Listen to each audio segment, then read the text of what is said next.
There we go. I appreciate everybody being here, making time, just for dedicating to connecting with other adults and betterment of the lives of youth. That's why I do this work. I can't speak for anybody else, but it's always for the kids, my 5 children, and all the other children in the community. With I also want to kind of just apologize.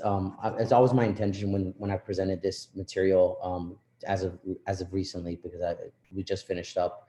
Um, I like to give. I actually have a full audio story, which probably takes about an hour or so, that I let people listen to so that they can reflect on. It's always my preferred approach in sharing. They can hear the youth voices directly. And being that we have such a short time, I'm just going to give a great big overview of the project, of the work itself, of kind of some of the learnings, and then open it up for questions as much as possible. And I'll also share my personal email. So if anybody ever wants to listen to the story, I would be happy to share it with you, and any other data that we have from the project. The project itself is called Listen, Learn, and Lead.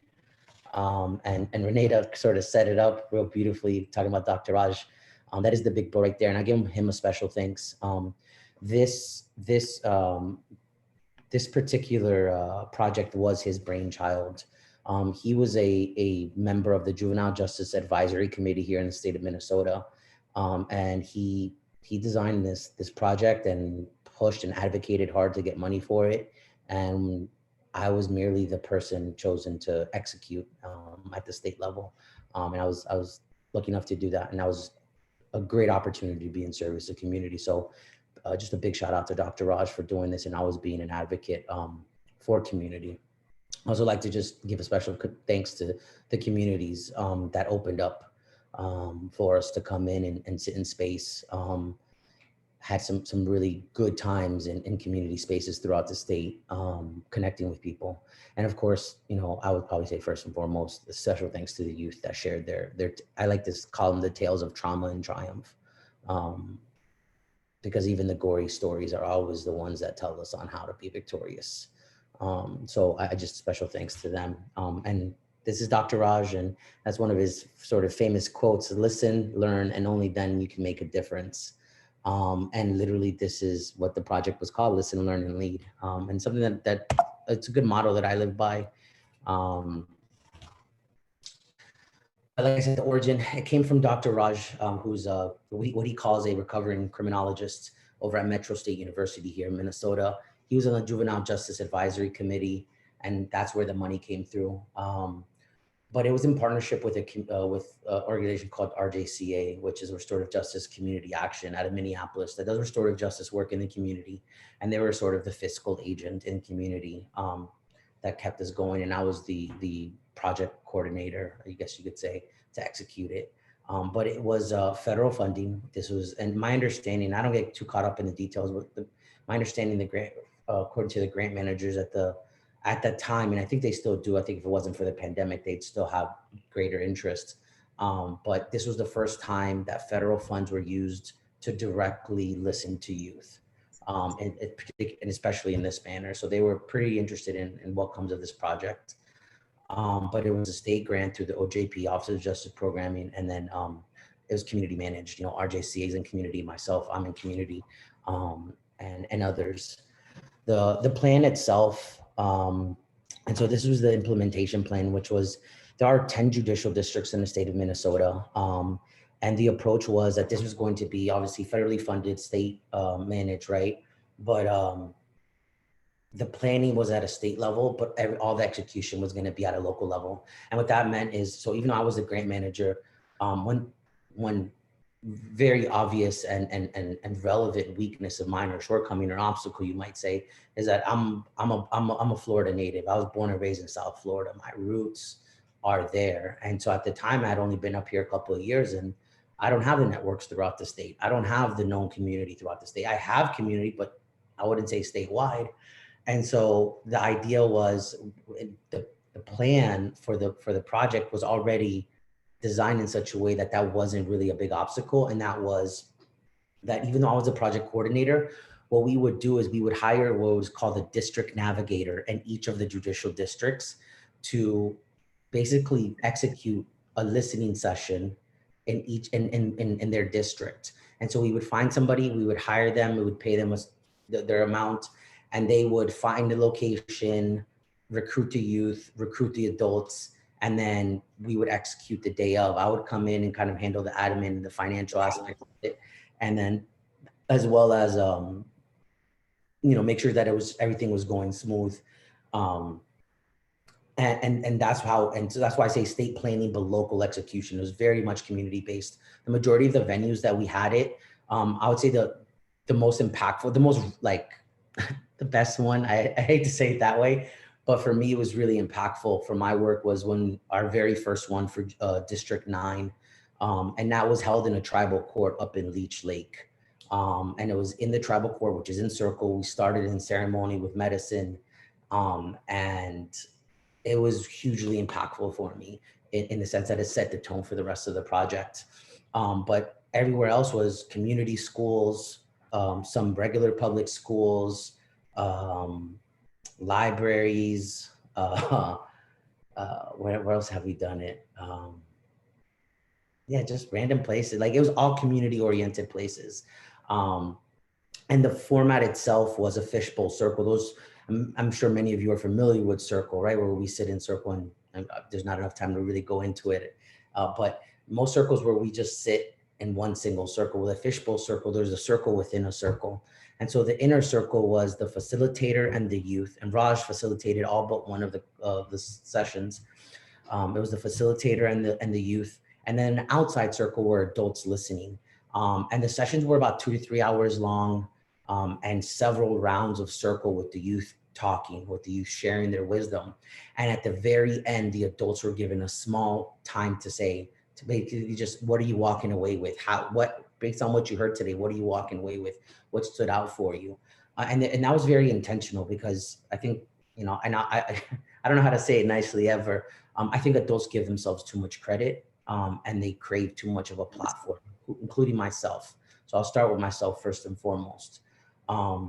That urge to feel important or to say something good that other people are walking away with is a human thing. And adults, we mess it up and we do that way too much.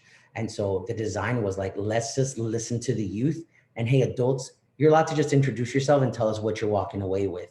But this is not your venue. This is not your platform. This is just you learning. Like you have to listen and learn first, then go out and lead. Another aspect, and so that was the format, the execution of it itself. And I honestly feel I've never seen a youth so attentive to adult words than I have in those sessions. And that's because the adults that did attend proved themselves worthy of that attention because they just sat and they shut up and they listened to these kids share their wisdom for 2-3 hours. I think our longest session was maybe like 4 hours. So that's a huge difference. And these youth were like, I want to hear what these adults have to say. That's because they already reciprocated that to them. I think another trademark thing that I want to talk about, the plan of this, not trademark, but sort of like highlight of this project was the compensation. All youth were compensated for their time. This was not one of these colonial extraction projects where we're going to go into community, take their wisdom, and then give it back to the system for other people to take credit and no compensation, no like reward, nothing is given. And food was at the staple of it. Now, being Latino, like, food is at the center of how we exist, right? So food was definitely given, not only snacks throughout, water snacks, but lunch was always given or dinner sometimes. And gift cards were given to the youth. We specifically went with gift cards because we wouldn't have to track who they were going to. And we wanted to minimize the challenges and the barriers for youth to be compensated. So by just doing gift cards, bank gift cards for a flat amount, we were able to give them directly to the kids. And there were tribal stipends given to youth and to families as well. The plan was to produce one report for each judicial district and one report for the state as a whole. And that was the initial plan. What I would also put in a special note that this was prior to the pandemic. This was completely, I would say, a different time. It's only a couple of years, but it was a different time that we existed in. And I really want to highlight that because once COVID hit and it put a pause to us, I actually only got to execute 7 of the 10 judicial districts, and we're in plans to execute the last 3 coming this fall. So it's still an incomplete project, and we hope to continue on to finish it. I wanted to include a thing about implementations, adaptations, and that was the original plan only called for a written report, and I always get embarrassed when people introduce me as doctor because I hate it. That's kind of, I don't know, I got it, but I just keep it hidden. But and so I bring that up because even though I do have a PhD and like I wrote a lot for grad school and for even the finishing of that, I hate reading. Like that's not my preferred way of taking in information and learning. That's not how I'm built. My brain is not wired that way. My personality is not developed that way. And so one of the things I was like, yeah, reports are boring. Only certain people are going to read that. How do we really enhance the dissemination of this information? And so we made a lot of changes once I kind of took control of the project. And one of those things is we partnered with, at the time I had a local radio show at a low power FM community-based radio station. And I partnered with the station manager to record in high quality the sessions and then produce high quality audio stories, sort of like NPR style audio stories to be able to share out with community. And so that was one of the highlights. We were able to produce these audio stories. The other thing, which came out as a gap, after the first few sessions, I think it was the first like 3 or 4 sessions, I realized that we were missing we had a pretty good, what I would say, mix of white and BIPOC youth. But if anybody knows Minnesota, particularly the metro area, one of the like the culturally significant flavors of the Twin Cities is a large Somali population. And I had 0 Somali youth in my sessions up to that point, even though I had already done the 2 sessions in the metro area for Ramsey County and Hennepin County. So I said, okay, this is a huge gap, and this makes it an incomplete report or even just project. And we were able to partner up with another organization that was doing similar work on some other like parallel grant work that they had. And we were able to do 3 sessions, 3 special Somali sessions, kind of parallel to each of the districts that we were doing. And so we were able to partner up in that way. And I executed the listening session while their liaison from their organization sort of executed the navigation of the recruitment of community. And I would say that was huge. I think our most, our biggest and most memorable session was it was our second Somali session, and it was held in the city of St. Cloud at St. Cloud State University. And we literally had most sessions were like about 12 to 15 youth. This session had 40 something youth in it. It just kept growing and growing. Like community was so invested in listening that it just grew. And I eventually had to tell people like, oh, I can't take any more. Like, I just don't have the gift cards. We don't have the capacity. But it was really impactful. So that was one sort of community partnership that was targeted for inclusion. The other one was, there was a young person by the name of Connor who was doing restorative justice work and really was struck by this project and said, you know what, I would love to do something similar, but specifically with my community, the LGBTQI community. I'm like, all right, like, how can I support you? I don't have that lens. So yeah, how can I support you to do this? And would you want to throw, whatever you come up with, included into our bigger project? And he said, yeah, absolutely. And so he did this parallel work where I supported him from the ground up, but he really took it above and beyond. And we were able to execute and have basically a special report for LGBTQI in the state of Minnesota. And that was a special report added. And all these reports are available. I can make them readily available with contact information. The other, that's sort of the adaptation. That was something that we added on, right? It wasn't in the original plan. The next one was one pagers. Again, reports are boring. But if you give me a one pager with an infograph with like just visuals and some decent coloring, that gets my attention.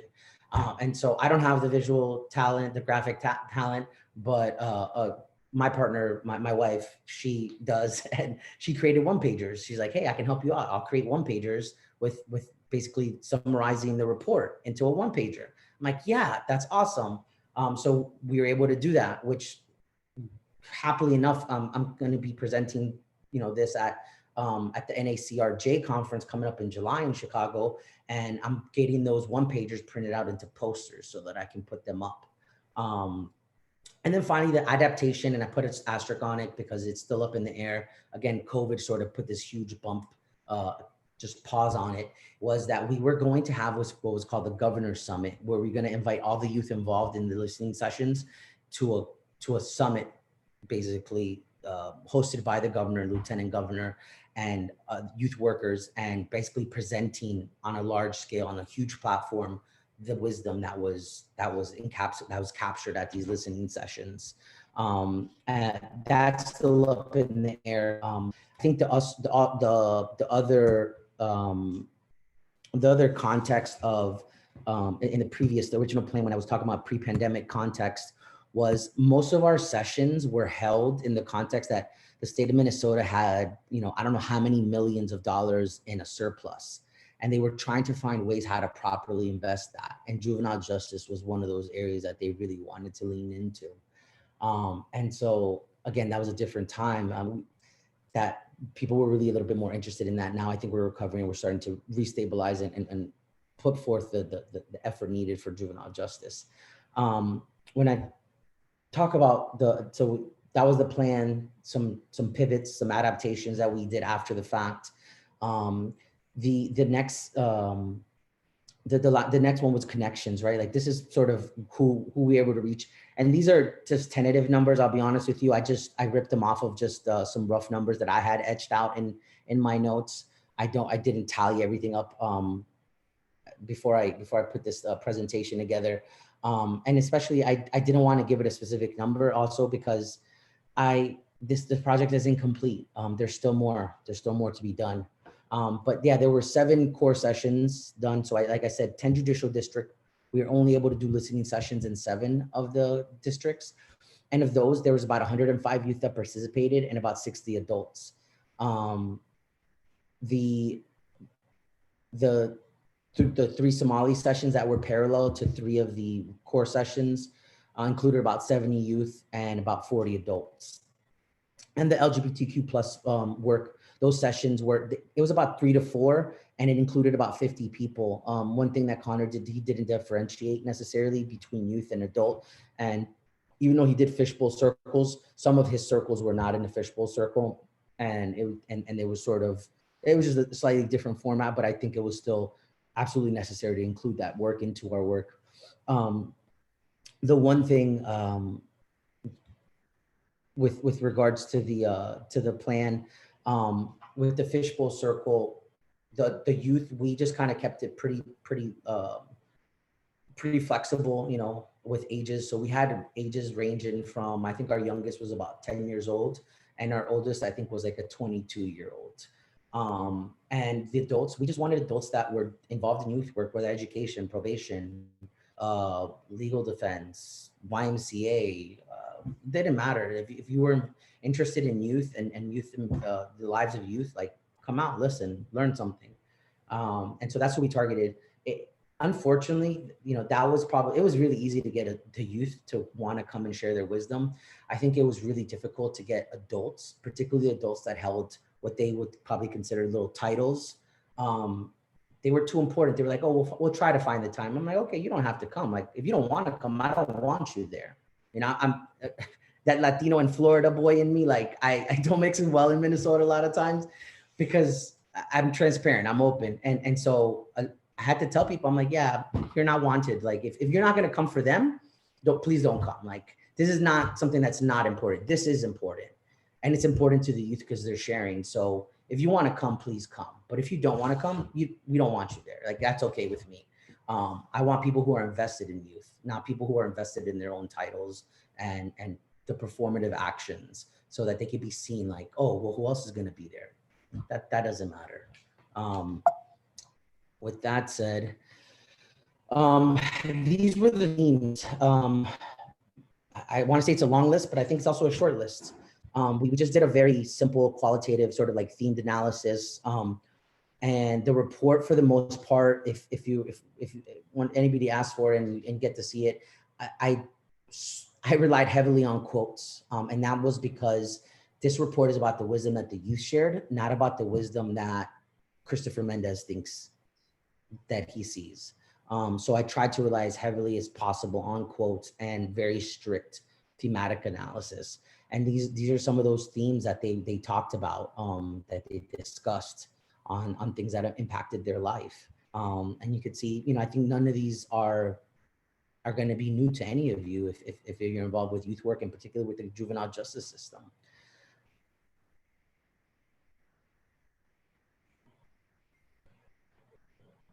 Then the next part of those are the learnings. And with regards to the second part of the learnings, most reports include recommendations, right? Like people give themselves, they earn the titles and they have those roles with titles, and they feel that their expertise grants them a license to be experts in telling other people how to live their lives. And I really don't feel that way. I feel like as an adult in the position that I'm in, I must be grounded in always relaying community wisdom, youth wisdom, and not only that, youth voice to the front, not what I think and what I want. And so the same thing with these with the report. Instead of having a general recommendation section, we took the same approach and looked at the thematic analysis and seen what sort of programs were being implied or presented explicitly within the wisdom that was being shared. And what we wanted to present, and I think this is a huge plus of Dr. Raj, he pushed me to do not present a recommendations, but rather present, and this is how I have it titled in the report, a supplements, complements, and disruptions section. And he goes, and that serves as your recommendations, but you have to look at it that way. What are the things that you wanted to see more of? So let's supplement. What are the complements, or what are those things that are missing, but they go well with some of the stuff that's already being done? And what are the disruptions? What do we need to stop doing? And from that, we came up, there was this list of, these are the areas of sort of programmatic recommendations that were being made by the youth. Again, nothing too out of this world, nothing. I think people that have spent time listening to youth, it wouldn't be completely new. I think what was new was the explicitness of how the youth shared it, and how vivid they could paint the connection between the failures of the system to their individual failures. But while still taking accountability. I particularly remember one Indigenous youth up in Leech Lake who was a young man, and he stated, he's like, I wish some of the elders had told me not to do this stupid thing. I wish they had been more forceful, because that's what I needed at the time. And they just felt sorry for me and let me do what I wanted. And that struck me. They understood that they had made a stupid decision, but they also understood that, hey, like, I'm just a youth too, and these systems are failing around me. And so they were able to make that connection. And I think oftentimes as adults in systems, we fail to make that connection, where we don't connect our failures as a system, as adults, with the individual failures, or those learning stumbles as youth. With the next steps, again, in fall 2002, I'm hoping to finish out the last 3. That is going to be in a partnership with the Minnesota Youth Council. I want to partner up with them. They have youth from all across the state organized, and a big interest in juvenile justice. So we want to really lean into that youth-led work. But one of the things that, again, an adaptation, sort of after the fact, added benefit or added value that I want to bring to the project is, I want to, once we've completed all the sessions and we have all the raw data, I want to have a team of youth reanalyze all of the raw data so that they can come up with their own thematic analysis through a youth lens. Because as an adult, I'm 40 years old, and yeah, I could relate to a lot of the struggles that the youth shared. And like, oh yeah, I did that, I did that. But it's a different, I lived in a different time. My experiences were different, and I'm not a youth anymore. So let the youth really ground themselves in their own lived experiences and be able to see what other youth are talking about, and pick that out. And of course, dissemination of information. There's conversations with some community members of taking audio stories and turning them into sort of like these cartoons that are living out what the youth are sharing. So that's possibility as well. Just a new modality to share the wisdom. And that's what I have right now for presentation with regards to specific information I wanted to share. But I wanted to leave lots of time for questions and answers and leaning into. I was particularly, just before or while people are getting ready to ask questions, I wanted to say, like, I was really excited when the director Lucero was presenting and somebody said, well, how much youth voice did you include in this? And like, yeah, that should be the question. And we should do it. If, as restorative facilitators, we say that this isn't just a process. This isn't just a Band-Aid. This isn't just suspensions. If it really is, like, it's an impulse, it's a mindset. It should be adapted to everything we do. Then it should be adapted to everything we do. And that's including how we design our systems. That's including, like, I do some of my other parallel community work. We do hiring interviews in circle. So it's like, you have to lean into it. But yeah, I'd love to hear questions. I'm willing to take complaints and criticisms. I'm really good with those as well.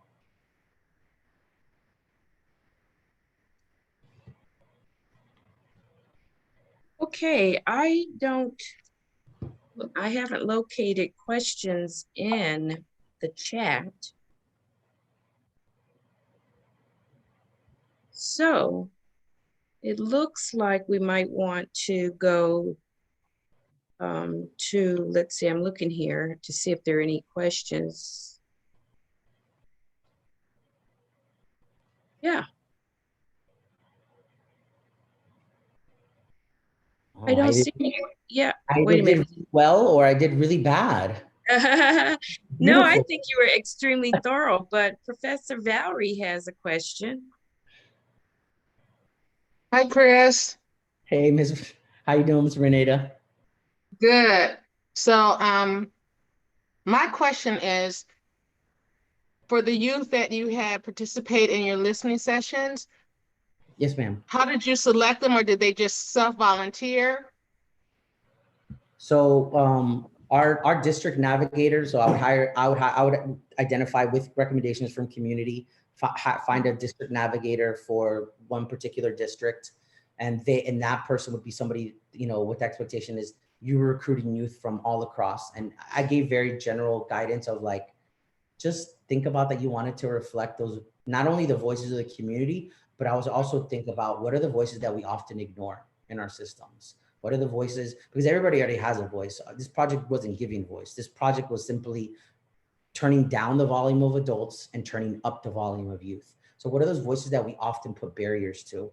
And let's bring those people in. Let's bring those youth in to really share what they want to share. And it wasn't really restricted. So it was a sort of self-volunteer. What I found is it tended to be in clusters of friend groups. So one heard about it, and so they would invite some others. And that's how they joined in. Okay, and my last question. I'm sure you all were able to identify some natural leaders in that group.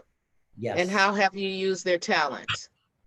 So what the immediate thing was always to connect them directly with the adults that were in that building, because it'd be of, there is some benefit, and I could be of service to youth, anywhere, but it was always the idea to connect them directly with the adults around there, that were listening to them, so that they could start partnering up directly. And that was the very first thing. So we would make key introductions to, like, hey, I want to introduce you to this person. I want to introduce you to that person. Like, hey, you had this idea while you were talking. I think this person is interested in that. Like, let me make sure that they support you in this. And so that's how we did it. One of the things, so for example, and we were talking about one family courts and things of that nature, one of the gaps that was being seen in up in Leech Lake and in that general area was that the tribal court, at least within tribal governance, the family court and the youth court were completely separate and not communicating. And so what they were able to do at the recommendation of one of the youth that's called them out on it. One of the actually, if I remember correctly, she was the head judge for the family court, I think. She said, "I'm sorry that we failed you, and we're going to start doing better by this. Can we find some time to connect, and we're gonna make sure we change this." So situations like that where people just got connected and kept it moving, and that was something that I just kept doing. Is just, how do we connect you with other adults that are going to support you in your community? Because I don't want to make you a promise that I can't deliver on. I'm not in your community. No, thank you for that. I have a question. I love this concept. I love this idea. It's really consistent with something I've envisioned for so long. And you've just really got an incredible thing going. I'm just curious, about some of the obstacles or challenges that, you had to deal with and that maybe you didn't anticipate in advance, and how you dealt with them. I would say it's the adults. I think I was over optimistic in giving credit to adults and being better people. And I think they failed me in what I thought was what the level of humanity that they had, for being youth workers, for people involved with, their work directly affect the lives of youth, and you have no interest in coming and listening to them unless it was to some professional benefit. And the way I dealt with it was I just leaned in harder, and let's find the adults that do care, even if they, and it wasn't that I was trying to appease people with positions, but it was also strategic. Like, I want to have adults that have power to make change, listening to the youth, because if the choir, if we're preaching to the choir, it's just that the message is going to stay internal. We really need to get people that have the power to make decisions. For example, like that one judge that said, "We failed you, we're changing that right now." And it was that same sort of goal. Yeah. Did you lose a lot of adults at some point? No, those people those adults that just failed to see the value in listening to youth and learning from youth just didn't show up. Yeah. The biggest challenge I would say I had for somebody showing up was, we ended up having, and it was down in the southwestern part of the state of Minnesota, was we had a police chief try to intimidate the district navigator, because I personally had asked.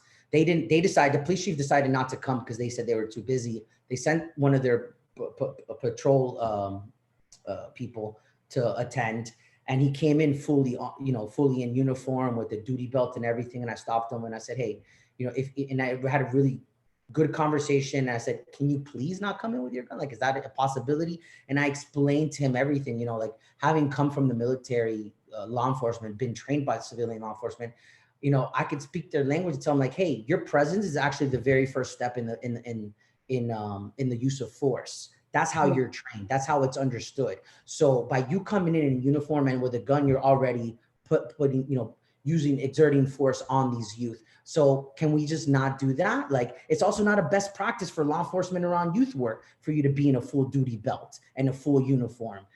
So, and I had a really good conversation, and he said, "Oh yeah, no problem." He was really good with it. He told the police chief did not like that and tried to intimidate the district navigator. And so I told the district navigator, I was like, keep yourself safe. I'll take it from here. And I emailed them directly in a very public email with other key people. And I said, "Hey, if you have a problem with this, I'm the project coordinator. I take full ownership of this. I'll be more than happy to have a conversation with you. This was a decision that was made. This was a request that was made based on this knowledge. If you have newer, better knowledge on what the best practices is for law enforcement, I'd be happy to listen to you and learn from you." And they just completely ignored us. That's pretty courageous. I know we're running out of time. I do have one really quick question. It might not be quick, but here it is. Um, I'm just wondering, in light of the school shootings, which is a current, where does this project have any place or role or meaning, for purpose in that context?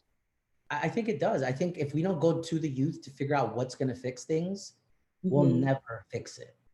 We're having a gun violence epidemic in Minnesota, Minneapolis in particular, and nobody's talking to the youth at the center of that, right? Like if we're not Yeah, talking to the youth shooting each other, we're yes, never going to stop them from shooting each other.